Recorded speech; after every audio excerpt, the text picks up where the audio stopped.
I am thirsty. On this fourth Sunday of Lent, we hear these words from the cross. I am thirsty. Gospel readers are probably familiar with the other I am statements that Jesus made. I am the good shepherd. I am the gate. I am the vine. But this is a more basic human cry. I am thirsty. Thirst and water figure prominently in the scriptures. In Genesis, God dispelled the watery chaos and spoke the entire cosmos into being. In Exodus, God parted the sea to create an escape and caused water to flow from a rock to slake the thirst of the Israelites. In Leviticus and Deuteronomy, water is both cleansing and libation as it is poured out at the altar. In the Psalm, we're assured God satisfies the thirsty. And in Isaiah, we're told to bring water to the thirsty. That stream runs all the way through the Gospels. When Jesus steps into the water of Jordan to be baptized by John, when Jesus tells us to give a cup of cold water in his name, to give something to drink to all who thirst, and when he himself offers living water to all who would drink. Jesus knew what it was to be thirsty, not only actually physically, but also spiritually thirsty for living water, thirsty for justice, thirsty for mercy.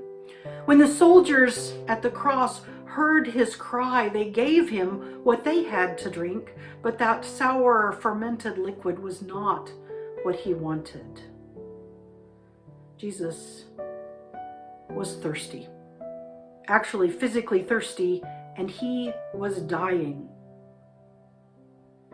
But during his life, he was thirsting for people to hear him and seeking always to slake their thirst with living water. And that's what we'll hear in our second gospel reading when Jesus paraphrases the prophets. He is in Jerusalem in this reading that comes earlier in John's gospel than the cross, before the cross. And Jesus is present in Jerusalem for the festival of Sukkot.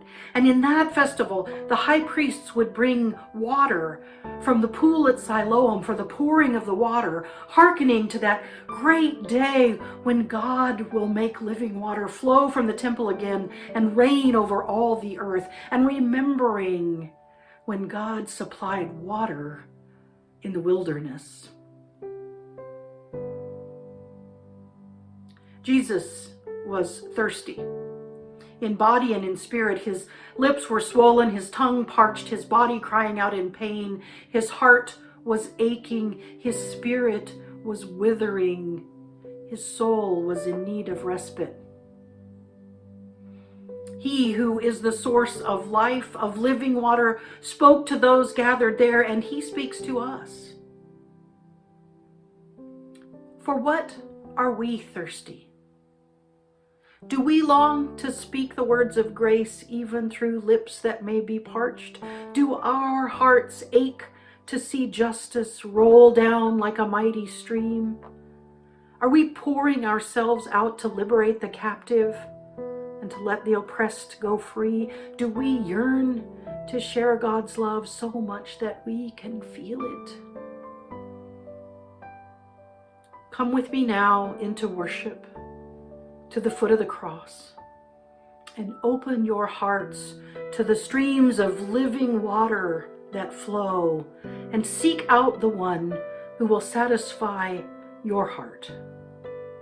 You are invited to join with us in the work of the one who said, I am thirsty.